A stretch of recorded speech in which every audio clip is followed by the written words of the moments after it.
Nabi Al-Qadri sampai ke Halmahera itu wajahnya wajah Arabik, nggak ada wajahnya kayak Pak Mirwannya. Pak Mirwan ini wajahnya wajah-wajah Indiahe, tapi tersesat di Aceh. Ya, makannya bukan makan kebuli, makan uduk. Masa wali makan uduk ya?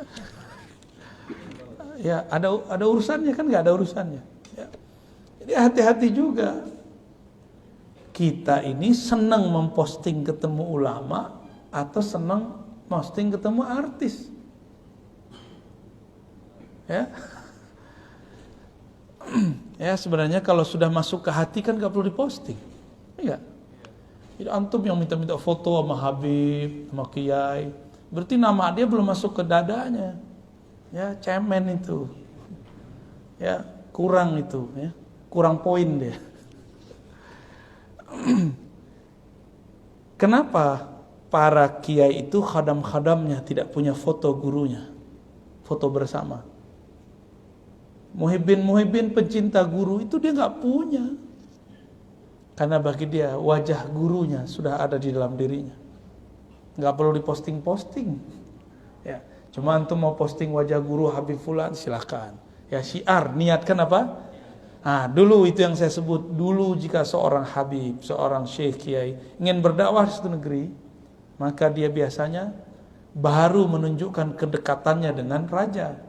Karena kalau rajanya Islam, semua kampungnya Islam. Kalau antum posting, ini kalau ada mursyid di sini ya, posting sama gubernur, bikin orang sekantor gubernur menjadi wali nggak apa-apa, bertorikot nggak apa-apa. Itu syiar, boleh ya. Tapi siapa yang begitu? Wallahu a'lam bis-shawab. Nah, sudah syuruk sekarang kalau ada yang pertanyaan. Ada yang mau ditanyakan? Pak Mirwan udah sering. Ini dulu nih. Ya, fadhal. 3 aja ya. Pakai mic tuh.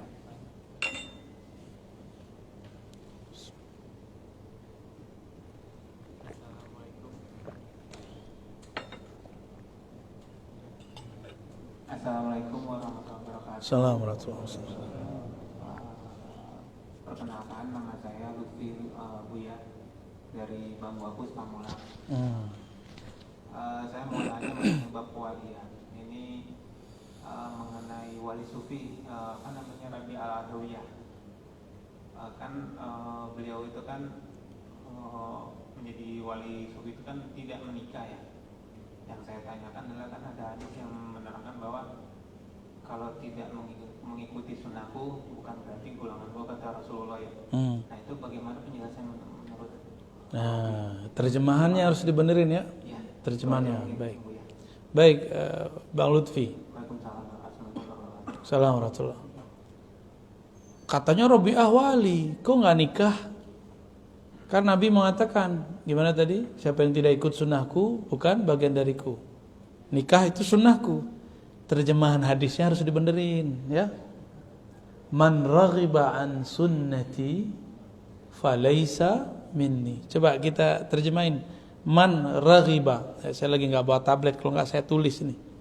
Katanya kurang jelas Pak pengurus. Apa nggak bagus kabel saya atau ininya udah nggak jelas? Walhamdulillah ya. Kita belum ngomong Pak, ada dijawab. Aneh udah ngomong ganti Pak, ini dia ngomong ganti. Alhamdulillah. Man raghiba, siapa yang raghiba? Kalau raghiba an itu artinya benci. Siapa yang benci, tidak suka dengan sunnahku, bukan bagian dari aku. Ini mohon maaf ibu-ibu ya. Nabi itu poligami enggak? Walaupun ibu-ibu nggak suka poligami, jangan benci pada sunnah poligami. Paham? Karena benci pada sunnah poligami, benci sama Nabi. Nabi Sulaiman, saya udah cerita banyak, istrinya 400, gundiknya 600, 1000 jadinya. Benci kepada praktek itu kalau ada orangnya tidak benar mempraktekkan. Di akhir zaman, nanti satu laki-laki ya, al-qayyim alaihinna ya, al-qayyim alaihinna ya, 50 orang, khamsina imra'ah, al-qayyim alaihinna rajul wahid. Yang menanggung dia satu orang, suaminya satu. Maka di akhir zaman akan ada peraturan baru dikeluarkan Imam Al-Mahdi. Satu laki-laki wajib nikah lebih daripada satu orang. Nanti, kenapa? Setelah perperangan panjang, perperangan akhir zaman, banyak laki-laki meninggal. Nggak tahu di antara antum ini masih ada hidup yang enggak kan? Saya nggak tahu juga saya. Ya. Pak Mirwan udah bilang duluan, nggak nyampe. Insya Allah nggak nyampe, Pak. Bagus, Pak. Kalau nyampe belum tentu benar tar kita. Ya. Jadi yang nggak sanggup katakan, ya Allah, jika itu membuat kami berbahaya, iman kami berubah, jika engkau takdirkan kami nanti jadi pengikut Dajjal, matikan kami sekarang saat beriman masa-masa ini. Gitu aja. Siapa tahu pandemi itu anugerah. Ya, banyak orang wafat, kalau seandainya umurnya panjang jadi pengikut Dajjal. Siapa tahu, kita kan nggak tahu, Pak.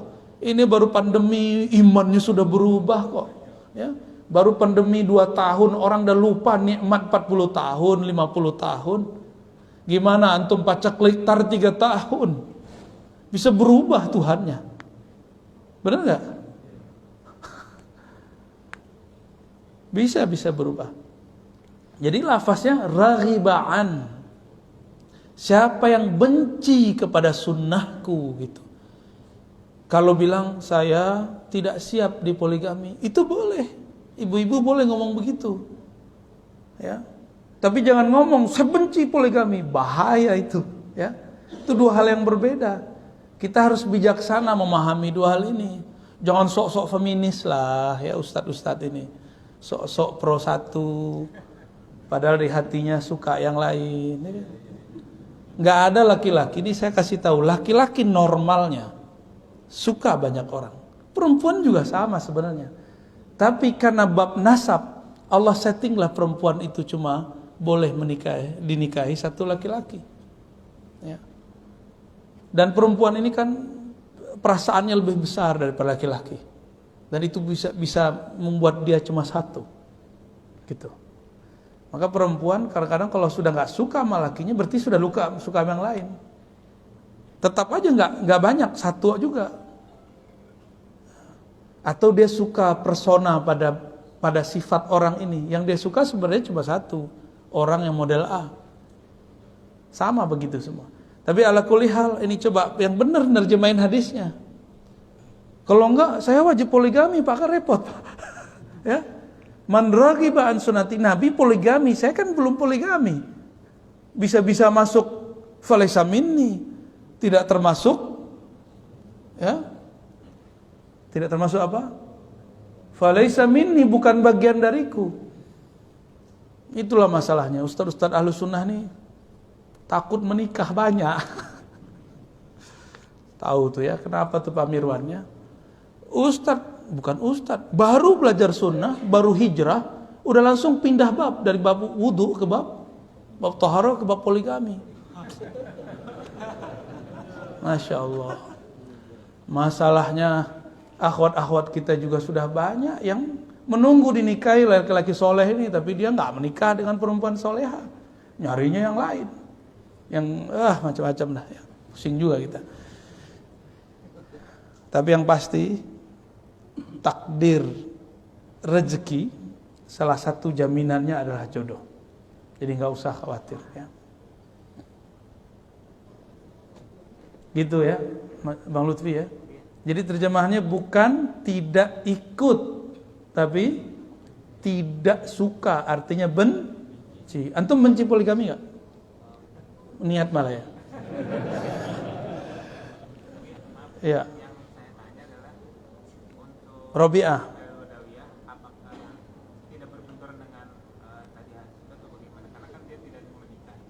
Dia tidak benci nikah, dia pengen punya suami yang membuat dia sampai kepada Allah. Dia kan makomnya sudah tinggi. Apa makomnya Rabi'atul Adawiyah? Makom cinta itu adalah makom sifatullah. Dia meleburkan kehendaknya dalam kehendak Allah, keinginannya dalam keinginan Allah. Maka yang layak jadi suaminya hanya wali al-ghaus. Dia belum ketemu zaman itu wali yang lebih tinggi daripada kewalian dia. Jadi dalam bab kewalian ini juga ada kufu namanya. Tahu kufu? Syarifah dinikahi oleh syarif, sayyidah, sayyid. Wali juga begitu kadang. Wali perempuan dia nyari. Setiap kali ada orang ngelamar dia nanya. Apa pertanyaan dia kalau ada orang ngelamar? Udah ketemu Allah belum? Itu pertanyaannya. Gimana? Antum gimana? Mundur semua. Mundur teratur. Gimana tuh? Antum kayak minat sama Robiatul Adawiyah. Tenang, di Indonesia banyak yang namanya Robiah. Ya, jadi itu bukanlah beliau menentang sunnahnya. Dia belum ketemu yang pantas, keburu meninggal. Jadi ketika ada seorang wali datang, wali juga, tapi hampir setara makomnya dengannya. Datang ke beliau melamar. Robiah ini action. Wahai Tuan, adikku lebih cantik daripada aku. Dia ada di belakang tembok ini. Meliriklah dia ke tembok. Robiah bilang, pulanglah engkau. Berarti Anda bukan mau menikahi saya, tapi menikahi orang cantik. Carilah orang cantik di luar sana. Padahal dia gak punya adik. Maksudnya saudara-saudara sesama muslimah. Kan ada yang lebih cantik daripada Robiah. Orang Robiah kurang makan, kurang minum, kurus Robiah itu. Gak dandan Robiah itu. Jangan dibayangin cantik-cantik, Pak. Antum ini nafsunya gede juga. Bayangin. Betul ya, untuk orang Indonesia lah Robiah cantik lah, hidungnya mancung, ya kan. Wah, ajib lah. Tapi untuk ukuran Arab belum tentu cantik. Cuma rohaninya itu yang dahsyat. Rohaninya dahsyat. Dia cuma uji seorang wali ulama. Ada adikku yang lebih cantik. Dilihat kepada adik yang cantik. Karena dalam ilmu fikih dibolehkan seorang laki-laki ketika mau menikahi seorang perempuan, mau melamar, boleh ngeliat betisnya, ngeliat wajahnya. Biar tambah semangat nikahnya. Ilmu fikih. Dalam ilmu kewalian kan lain. Itu kan rahasia. Betis perempuan itu kan rahasia dia. Wajah itu khazanah dia. Maka Robiah nanya, ente wajahnya udah ketemu Allah belum? Gitu, pertanyaan. Kalau iya tolong diajak. Jadi seorang perempuan itu kan pengen suami yang bisa membimbing dia. Kan begitu. Itu statusnya para artis.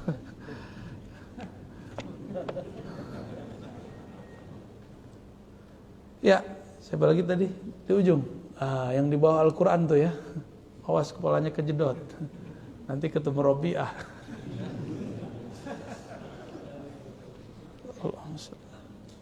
Assalamualaikum warahmatullahi wabarakatuh. Assalamualaikum. Mohon izin bertanya, Buya, pada saat kehidupan keseharian, pertanyaan saya, jika berkumpul dengan orang-orang soleh, seperti tadi yang Buya ceritakan, apakah saya seperti awam bisa merasakan percikan kenikmatan dekat dengan para wali yang bisa kita rasakan? Bagaimana apa bisa percikan goresan kewalian itu kita rasakan? Iya. Mohon penjelasannya. Terima kasih. Assalamualaikum warahmatullahi wabarakatuh. Antum pernah dengar la ya'riful wali ilal wali?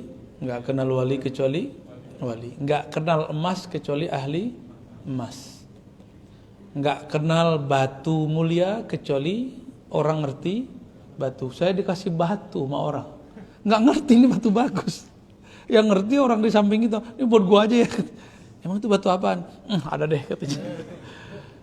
Dikasih bijinya aja, tapi enggak dikasih cangkangnya. Kita ini salah paham, yang bagus tuh cangkangnya. Saya nggak ngerti batu, dikasih batu, yang penting enak dipakai, pakai aja. Nggak ngerti jam, ternyata jam tuh ada jam 200.000, ada jam 50.000, ada jam 2 juta, ada 200 juta, ada 2 M. ternyata lebih mahal dari mobil, Pak. Harga rumah.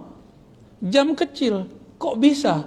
Karena jam itu teknologinya sangat rigid, kecil sekali.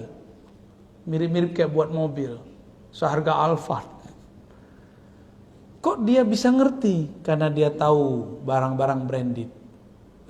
Sama, makhluk-makhluk branded itu hanya dikenal oleh orang-orang yang pernah berinteraksi dengan mereka.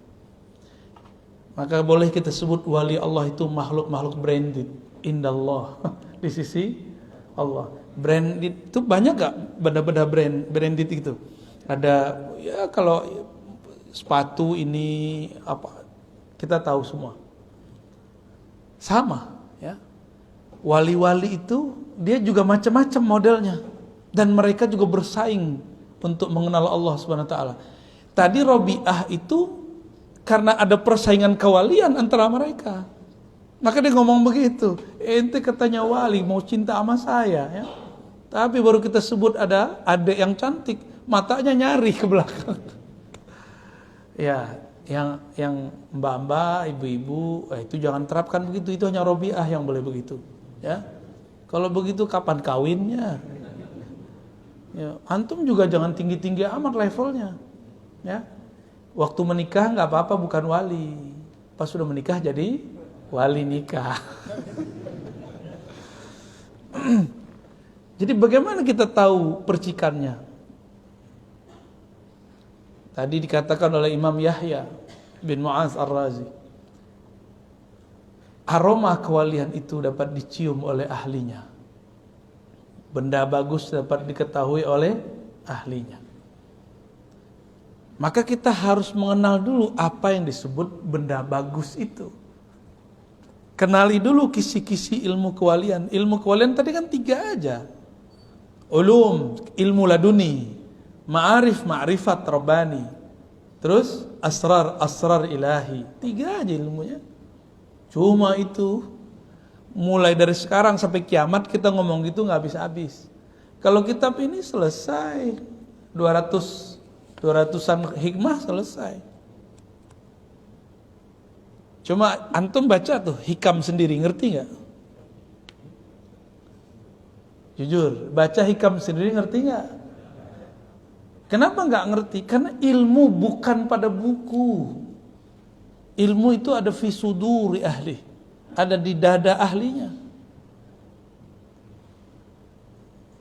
Ada orang saya bilang, Yai, buat majelis pakai kitab lah, jangan ngoceh-ngoceh aja. Terus dia besok-besok pakai kitab. Saya nyaranin pakai contoh hikam kayak apa. Dia nggak pernah belajar hikam, dia buatlah kajian hikam, bubar pengajian. Maksud saya, ajarkan kitab yang kamu kuasai, nggak usah kitab yang dikuasai orang lain. Ya, orang ngaji kitab hikam, kita ngaji kitab hikam. Saya berani ngaji hikam karena dari kecil belajar hikam. Umur 9 tahun saya udah denger tiap malam, Rabu malam Kamis, saya dengerin guru saya menjelaskan hikam. Maka di umur 22 saya sudah ngajar hikam. Sekarang umur saya 36, berapa tahun tuh ngajar hikam tuh. Ya. Jadi tamat S1 saya udah ngajar hikam. Ini berani ngajar karena punya guru. Kita itu hanya bisa mengajarkan yang kita pernah pelajari. Jangan ajarkan sesuatu yang tidak pernah dipelajari. Jadi pelajari pola-pola kewalian itu apa, ilmu-ilmu rahasia apa. Maka kita tahu. Karena ruh itu dulu pernah bertemu Allah. Ruh itu punya penghubung dengan alam zahir ini, namanya qalbu. Qalbu kita. Maka jika disebut nama Allah, qalbu pasti bergetar. Jika ruhnya ahlullah, ya, gitu. Disebut nama Allah berdesir di sini, atau minimal ada sentuhan. Antum sebut nama Allah dalam hati, ada ketenangan. Ya, kira-kira gitu. Kenali barangnya, maka kita akan tahu kita lagi dipercikan, dikasih. Ada orang dikasih sesuatu karena nggak tahu dia buang-buang. Oleh karena itu dalam kajian kami, ya, dalam perjalanan saya ngajar, saya tidak mengutamakan talqin zikir. Yang saya utamakan ta'lim. Ta'lim aja dulu. Apa arti ta'lim? Mengajar. Orang yang mendengarkan, ta'allum, belajar. Saya juga belajar kok. Sama-sama belajar kita. Semoga Allah kemudian mengajari kita tentangnya. Ya. Dengan begitu apa yang terjadi? Kalau ilmu sudah matang, pemahaman sudah oke, antum ditalkin sedikit langsung usul kepada Allah, langsung nyampe. Jadi jangan nafsu minta ditalkin. Ya saya nggak kasih. Walaupun saya punya sanadnya banyak talkin itu. Karena dalam perjalanan saya dapat talkin, itu ada talkin yang dapat rasanya, ada enggak. Kita ingat, oh ternyata di saat yang inilah ada rasanya, saya ngaji dulu sama dia. Yang ini enggak ada rasanya. Maka torikot saya, torikot ngaji, torikot taklim. Kita sudah ulang berkali-kali ya. Tolong jangan nafsu, minta di talqin. Ya. Talqin itu bimbingan zikir. Zikir itu menyebut nama sang pemilik alam semesta. Kenali dulu dia, baru pelajari talqinnya. Baru nanti kalau belajar nama Allah itu bergetar di kolbu. Disebut namanya, antum berlinang nanti air matanya. Diajarin salawat, nah bisa nangis-nangis ketika salawat. Ada kerinduan kepada Rasulullah SAW. Ya, kalau enggak ada hasilnya. Ketemu Syekh Fulan talqin, sini talqin, wah kolektor talqin. Ya. Talqin gak usah banyak, ya. Talqin itu cukup 1-2 guru, ngaji yang dibanyakin, ya. Cukup 1 atau 2 guru. 1 pun guru tua, 2 guru muda, gurunya udah meninggal ganti dia gitu maksudnya. Jadi gak usah jauh kemana-mana. Bukan istri 2 istri tua, Pak Mirwan ini kemana-mana mikirnya ya. Baik, sudah jam 5.46. Bapak Ibu yang dimuliakan Allah, semoga kita yang hadir ini Allah bimbing kolbunya untuk menyebut namanya. Allah bimbing ruhnya untuk kembali kepada Allah yang meniupkan ruh.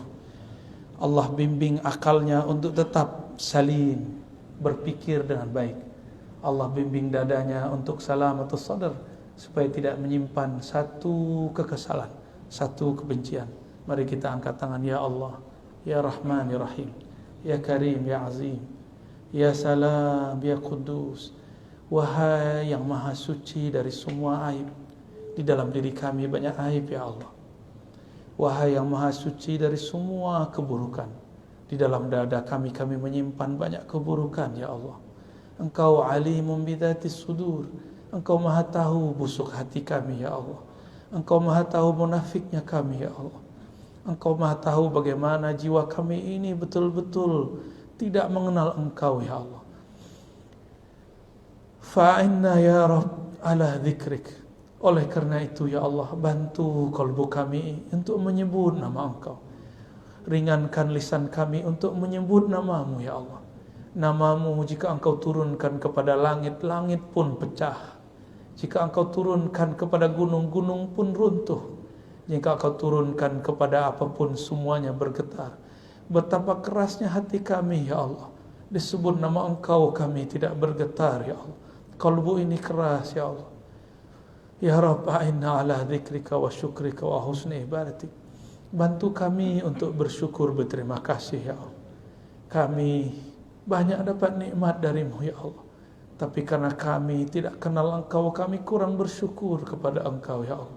A'inna ala syukrik wa husni ibadatik. Ya Allah, Engkau nyata sebagai Tuhan kami, pencipta kami, pemberi rezeki kami ya Allah.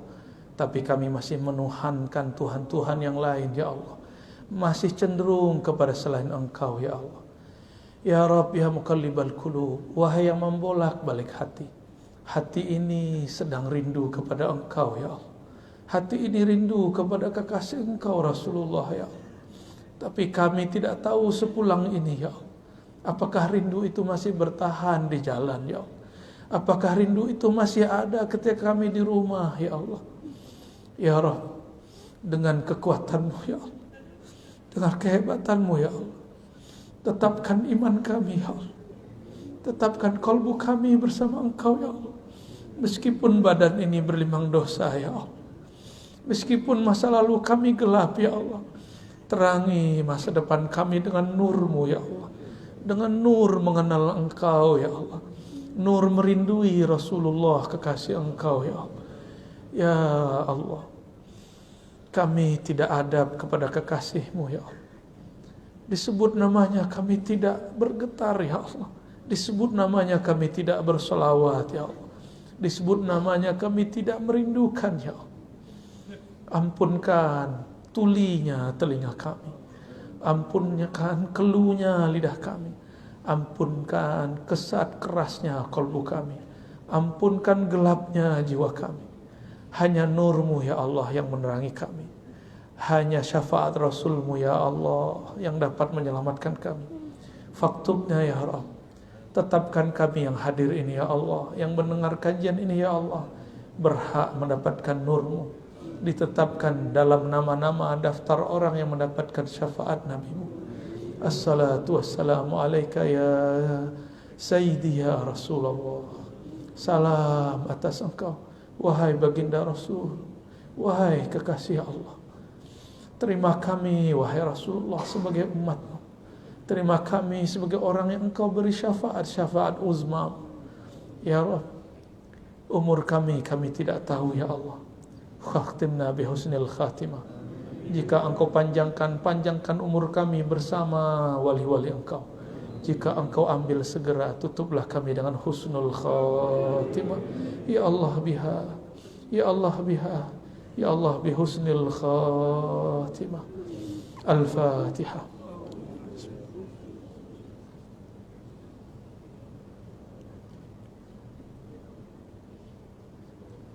Amin amin ya rabbal alamin. Bisiril Fatihah, dengan keberkahan Fatihah ya Rabb, istajib da'awatina. Bibarakatil Fatihah ya Rabb, faftah qulubana. Dengan berkah Fatihah, bukakanlah qalbu kami, ruh kami ya Rabb. Wa sallallahu ala nabiyina Muhammad. Walhamdulillah rabbil alamin. Subhanakallahumma wa bihamdika, asyhadu an la ilaha illa anta, astaghfiruka wa atubu ilaik. Mohon maaf Bapak Ibu, kita enggak usah salaman, enggak usah foto ya. Kita masih jaga-jaga dulu ya. Sallallahu ala nabiyina Muhammad. Assalamualaikum warahmatullahi wabarakatuh.